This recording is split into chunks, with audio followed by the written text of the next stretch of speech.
Ashok, can you tell me software testing life cycle steps? What are the steps you know and you follow? Yeah. Okay, so software testing life cycle generally consists of 5 to 6 phases. It starts with the requirement phase. Requirement means what the client generally wants. So we'll first go to the requirement. That is the documentation part. We can also say once the requirement is done, we'll start with the planning phase, like how we are going to test it. Will this require automation? Will this require manual? And how much time it will take?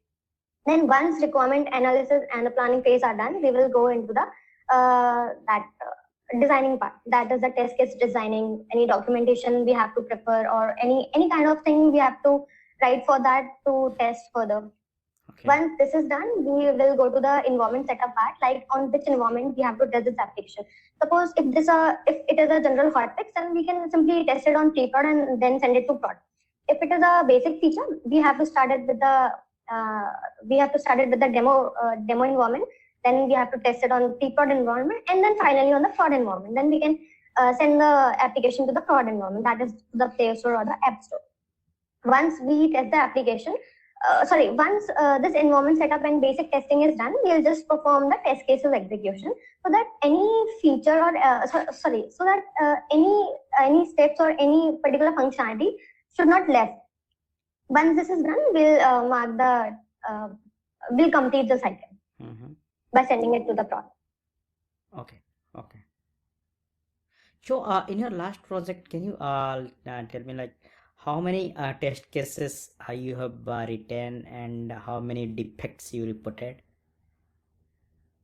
Okay, so it depends to feature testing. Suppose if there is a small feature, then generally, actually, I got a recognition for finding most bugs in the feature. In the last feature, I got 180 bugs in just one feature. So I got a recognition award for that. Also, as I said, it depends to feature. If it is a small feature, generally I'll take a target. Suppose if I was in the first round of testing, at least 15 to 20 bugs I should get. Then after bug fixing, all the bugs should be fixed properly. If those are not working, then we used to find generally some new bugs, which is producing just because of the previous bugs or the development part. Then if it is a bug feature, then what I'll do when I used to test, I used to divide the feature. Suppose if it is a feature related to payment, so I'll divide that. First I'll test first two part, then second two part, then third two part. So in that we used to get most of the bugs. Okay. So you're telling you are reported nearly 170 for a module, right? Yeah. And how many test cases you have written? For that, I have written around 200 something test cases. Yes. Okay. Okay. Oh, you've written. Okay, fine. Got it. Sure. And can you tell me, have you what do you know about like positive testing and negative testing? Okay. So positive testing, these are the two aspects of testing. Either we can test a application positively or a negatively. Positive testing means we are testing it with a valid credentials or a valid test cases. Means suppose we are checking our login page. So positive means we are checking its functionality properly, like we are giving the correct credentials, like it contains email, it contains password. So we are giving it all correct. Suppose I gave shraddha@gmail.com and the password is 12345. So I've given the same password and I'm clicking on login. So this comes in the positive part. But when I used to check the application negatively, then I can use some negative credentials. Like I have given the email ID incorrect, which is shraddha@gmail.com. So I have given shraddha.1@gmail.com. It's not occur. Then I have given the wrong password. I have given the wrong domain name, we can say. Instead of clicking on login button, I have clicked on cancel part. So these comes in the negative aspects. Okay. So can we explain you reported defects? Okay. So what is there is a concept called bugs and also errors. So what is like difference between the bugs, defects, and errors? Okay. Bugs generally, there are two things. One what tester gets and one what developer gets. So whatever we get, that is whatever tester gets in the testing phase, it comes in the bugs. Whatever developer get in the development phase, they are generally termed to be as defects, because defects generally can be stated as what anything which is not working as per the expectations, that is comes into the defect. An error, something wrong in the coding, we are not getting the result properly, the status code is not proper, so that comes in the error part. That is uh, what I can say for that, anything wrong in the coding we can state as an error. Okay, got it. Okay. So, whenever like you are testing in website, have you ever faced you are trying to log in or do something in website, but you are not getting any response from website? So you are facing this kind of scenario. So, how you proceed generally? So, you will go. How will dig deeper in this scenario? So you are telling, consider you are you are given a web page where you are trying to give a login ID and password, but there is no response. Neither it is showing error, nor it is showing success, nor it is moving to next page. So what is your approach? How generally you debug this kind of scenario, or what you do? Okay. So there are various methods we can check this scenario. First, we can check it through the API. First, I'll tell this point wise how we can check it, and then I'll go in the explanation part. We can check it from the API part. So Secondly, we can check it. Wait 1 second. Where you will get the API? Sorry. Where you will get the API? Where you will get the API? In the console part. Okay, console part. So you will inspect and console. I will get the API. Yes, correct. Okay. Or either we can use Android Studio also. So There we get in console, where you will get that? In console, which tab will get? I'm talking about, let's forget about Android Studio. I'm talking about only browser website. In the network, in the network part. Correct. Yeah. So you'll get that API. Okay. Then yeah, proceed. Okay. So okay, I'll start with API only then. Suppose we'll take the example of login page only. Suppose I'm trying to log in. I give the proper credentials and I click on login secret. So what happens here? I got 200, but on the second page, and also I got 200 plus I am into the second page also. That is, but that page is blank. So in this case, generally, what I seen is it occurs with 204 error also. 204 generally contains no content. It means the request. Yeah, sorry to interrupt. So once you came to know this is the API, okay? This is this login. So what you will do? You will test it somewhere else, or how you will test that API, or how you so you will test in Postman or? We use Postman for that. Okay, fine. Carry on. So once we got the successful, that is 200 once we got. So we'll check whether 200 generally represent that the request we are request we are making to the server is completed. But it does not mean whatever we have requested for is in the processing or not. 204 generally depicts that. That is no content. It means your request is successful, but there is no content to show from the website, or the request is completed but the processing is not yet completed. So first thing is that if there is no 204 API, only 200 status, or we can say the login has been done but there is no content on the second page, then we can check whether we can check further things in API only. Like we can check the authentication part, whether we have provided the proper authentication, that is the header and the tokens part. Secondly, we can check whether we are in a proper network or not, because sometimes we are not in a good network conditions to continue forward.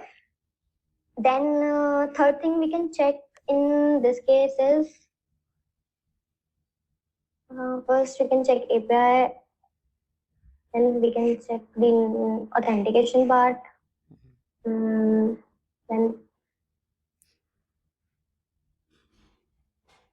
third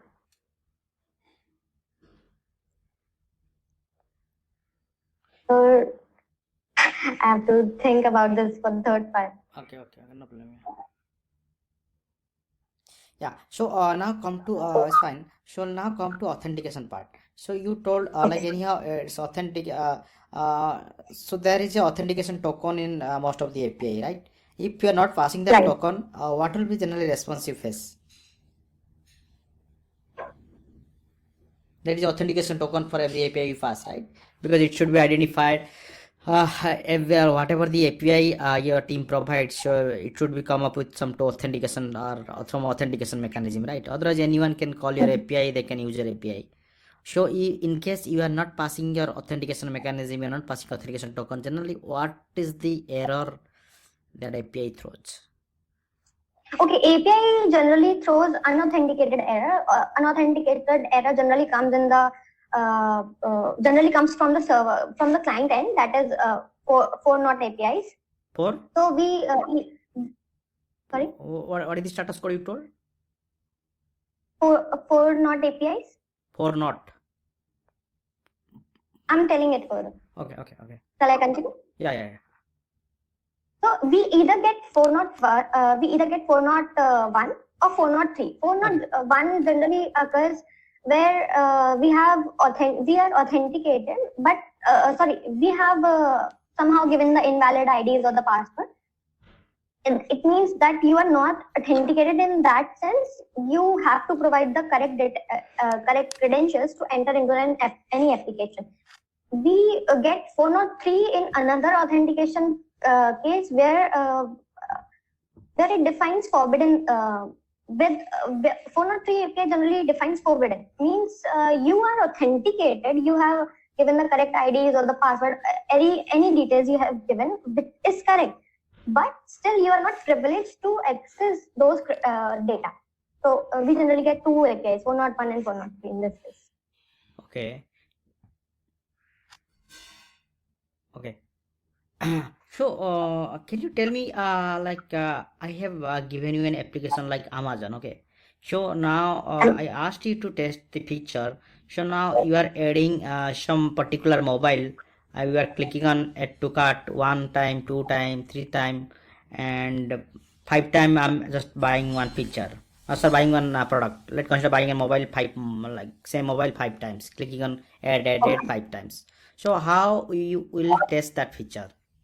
Because whenever you going inside that, it show number of mobiles is 5, not it should not show 5 times that mobile will not show, correct? Okay, So got your can point. you tell me these test cases, how right and what are your approach to test? Okay. There are various approaches to test this scenario. We can start with one user. So suppose I am that user and I am using my Amazon account. I added one mobile phone in my cart. Once I added it, it should be present in the cart. Once I used to go to my cart, that particular product should be visible on that in my cart. Secondly, we can again come back to the categories and add that product again. Same step. If we go to our cart, we used to see that product should that product category that product amount should becomes 2. Third point can be we can directly increase the product quantity from the cart itself with the plus icon. Fourth option can be we can increase as in the third option I just told, we can increase the quantity from cart itself. We can decrease it from the cart itself. This can be a 4 point. Then another case can be, suppose I added 5 mobile phones in my cart. Then I turned off my network and I'm trying to decrease the quantity of that product. Once I decrease it, it comes to 0. Once it is 0, I turn on my network again. So whatever happens in the network off gate should not reflect once the network is back. Once the network is back, we just have to check whether it is increasing or decreasing in that particular case. Then suppose we have added all the products in the cart. We need 5 mobile phones. We added 5 mobile phones in our cart. Now we log out from a particular account and we log in into the same Amazon account with a different user. So for that different user, there should be no product in the cart. Another scenario for this can be we can use the same Amazon account on a different browsers. We can use it on a Chrome. We can use it on our iOS device. Then next case can be for this. Suppose we added all the product in the cart and we backgrounded our app. Okay. We backgrounded our app and we kill it from the navigation bar. So once we kill the app, as soon as we relaunches the app, we should go to our cart and check whether the product is still there or not. It should be there. Then Okay, it's fine. another. Yeah, it's got it. Okay. So earlier I asked you what is positive test and negative test, right? You told me you just give me a layman definition. So if I'll ask you to test Google Map, can you tell me the positive test cases and negative test cases you'll prepare to test Google Map? Google Map. Right. Map. Google Map. Have you used Google Map? Google Map. Google Map. Map. MAP map. Location. Google Map. Sorry. Yeah, I use Google Map. So, okay, positive and negative scenarios for Google Map. Yeah. Okay. Positive scenarios for Google Map can be, suppose we have, we have two things in Google Map. We have to enter the source point and then we have to enter the destination point. Suppose we have added the source point and destination point and then click on directions. Then it should show the directions properly from that particular source to the destination, like what is the shortest route or what are the longest route, if it is showing something like that. And we should show that. Then once the direction came, we have other options also like to. So, are you talking about that? Let's go one by one. First, talk about positive test cases, then we'll go about negative test cases. So you are talking. Okay. You're talking about I'm talking about the positive cases. Positive test. Okay, fine. Yeah. Okay. So suppose I enter the source point and then the destination point. I click on directions. It should show me the correct direction. This is the first. Then second case can be for this. Then once the direction is there, we have another option to start. Then once I click on start, it should take me to that particular route. It should show me that particular route, like which route I have to take to go to my destination. Third case for this, for positive can be, okay, I cleared the source point and I entered a new source point, but the destination remains the same. So from that new source point to the destination, if I have to check the direction, then it should show me that directions now.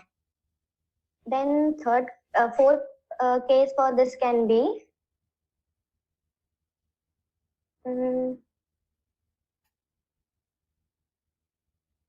suppose there is one thing also between source and destination. If I have to pick up somebody else from the middle point, then I can add the middle point also in our maps. So we can check that condition also in positive scenarios. Okay, now I come to negative scenarios. Negative scenarios can be start with, I haven't entered any source point or any destination point, and I'm trying to get that direction. So it should blink on source or destination field again that you should have to enter any source point or the destination point. Then another case can be, I haven't given the source point, but I have mentioned the destination point, like where I have to go. Then it should ask me to enter the source point first. Third can be, I have given the source but haven't given the destination. Then another scenario can be,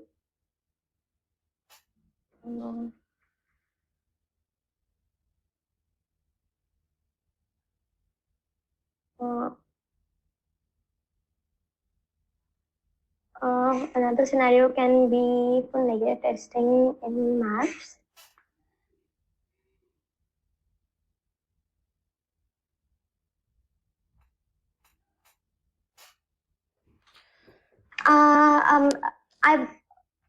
It's okay. I'm closing I'm closing and opening the app again and again, so it should not crash. One more scenario in positive we can check. I forget that case only. Sorry. It gets into my mind. Nice. Okay. So have you done stress testing? Not much, but have a basic idea of it. Have you done load testing?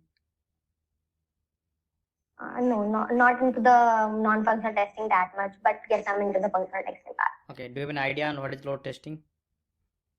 Yeah, we can put with the Postman only. We can do that. We can provide number of users to that. Suppose in the same application, number of so many users are trying to log in at the same time. We can increase the load continuously so that we can check at what point the system is breaking. So this is the load testing. Like providing the load continuous manner to check that capability of the system. Yeah. So then the terminology remains mostly same. Then what is the difference? So you think stress testing and load testing? Okay, stress testing and load testing.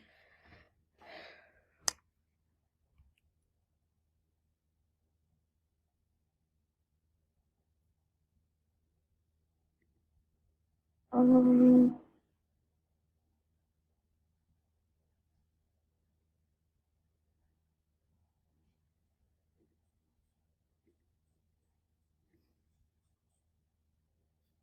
Load testing generally can be defined. Load testing. And Okay, fine. No issue. So if I'll ask you to test some API iteratively, I want that API to be called 100 times. Once one is finished, another started. Once another finished, another started. So same API.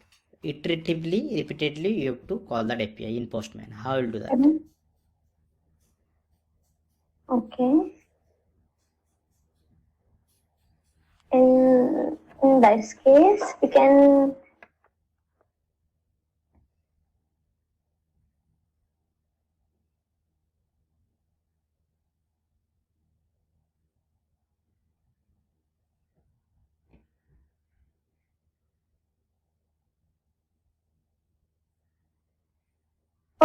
Every time actually for post, every time we run post, it doesn't matter. No. Using Postman, I told you, using Postman. I get the point. We can use loops under the body. But where? We can mention like for 40 times, for 50 times. Suppose I have to create I have to create number of users in some in a database. So I can mention the amount. I can mention the count of the users. Yeah, have you heard about collection runner? No, not actually. Okay, fine. Okay. Okay, no issue. So you are telling you are comfortable at automation also, right? Yes, I'm so totally which language you used to write automation test cases? Sorry? Which language you have used? Java, JavaScript? I started learning Python recently only. So Python and Java. Actually, I'm new into this automation. I didn't get any chance to work on it in these past 4 months, but I'm eager to learn now because I have to move into the automation someday.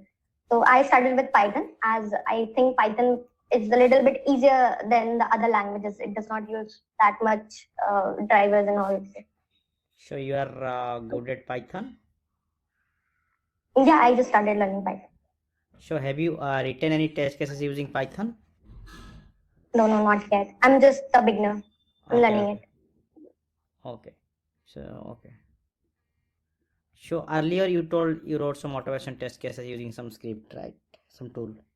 Yeah, I used automation tool TestNG, which is an AI-based tool. Actually, AI-based tool means it does not require any kind of language. I'll also tell you the name. It's TestRigor, TestRigor. So you can also Google it. It is an AI automation based tool. What happened in that we have a recording playback option. We can give the test cases in a basic simple English language. Like suppose we have to, we can take the example of login page. So I have to enter the credentials, enter the email ID, the password, and then click on login. So we can, in that test trigger tool, I we got can it. mention it like I that. got it. Yeah. Okay.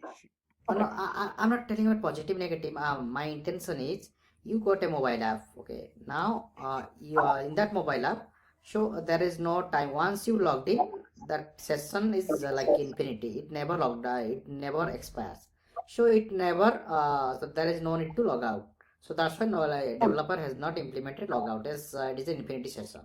But for you, for as a tester, you need to test different scenario for login, right? Like wrong, right first, right, like you can try with different email ID password, right? But once you logged in using one email ID password, you cannot log out, right? Okay. So how can you test that scenario?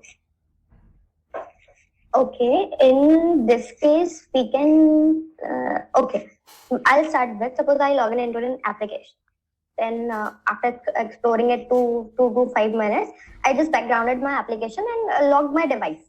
I keep it for some time, like 10 to 15 minutes. So there is a session timeout thing. So there is, that's I'm telling, there is no session timeout for this mobile, this application. Okay. So the session timeout, let's consider it is 1 year. After 1 year, 1 month, or 1 month. The user has kept is 1 month. So do you wait for 1 month? No.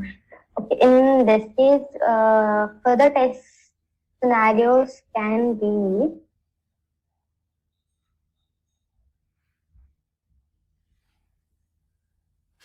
can we include the other browsers as well in this for this application? It's not browser, it's under native app. You got an APK, you install it. Okay, native app. Okay.